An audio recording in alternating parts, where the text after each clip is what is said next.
This week, as Donald Trump and Republicans lay out their priorities at the Republican National Convention, we're looking at how those policies would specifically impact Colorado. Trump is promising radical change to America's trade policy, and that would impact, among other things, how Colorado's ag industry works. This is Decision 2024, the stakes for Colorado. Tonight, our Mark Salinger looks at what Donald Trump's economic policies, from taxes to tariffs, would mean for Coloradans. On Colorado's Eastern Plains, politics can impact business. Decisions made in D.C. or in the State House, anywhere, influence every person within the country. Justin Luton's family has farmed here since 1919. He knows how tariffs can impact profits. As a farmer in Colorado, something like 85% of our products are exported. Donald Trump has promised to impose retaliatory tariffs toward any country that taxes U.S. exports. Trump argues it would force nations to repeal all tariffs if they want to continue trading with America. If India, China, or any other country hits us with a 100 or 200% tariff on American-made goods, we will hit them with the same exact tariff. Trump is also proposing a 10% baseline tariff on all foreign imports. A 10% tariff on every product would cost consumers thousands of dollars in additional taxes. Democratic Governor Jared Polis says he would advise both candidates to repeal tariffs. If America were to do this under Donald Trump, other countries would level punitive tariffs for made in Colorado, grown in Colorado products. Trade is extremely important to our farmers. Nick Coldblazer with the Colorado Corn Promotion Council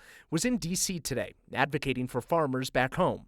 While Trump imposed tariffs during his first term in office, President Biden added more on certain products. Making sure that we have access to other nations and being preferred as one of their trading partners is absolutely essential. Both parties are talking about tariffs because it's very good politically, especially in the swing states. As the program director and professor of supply chain at the University of Denver, Jack Buffington knows tariffs aren't the only change to the economy we'll see if Trump is elected. The Project 2025 agenda, drawn up by a right-wing think tank and former Trump advisors, suggests overhauling the tax system, creating two tax rates: 15% for people making less than $168,000 a year, and 30% for people making above that. That would effectively raise taxes for people in the two lowest tax brackets and lower taxes for people in the three highest tax brackets. Populism is really winning, and I think what is promised sounds good, but whether it can get enacted when you have this challenge of our legislation being split 50-50. America's vote will impact everyone. Justin's focus is on continuing to feed the world. The wheat that is in those bins equates to just slightly less than 20 million loaves of bread.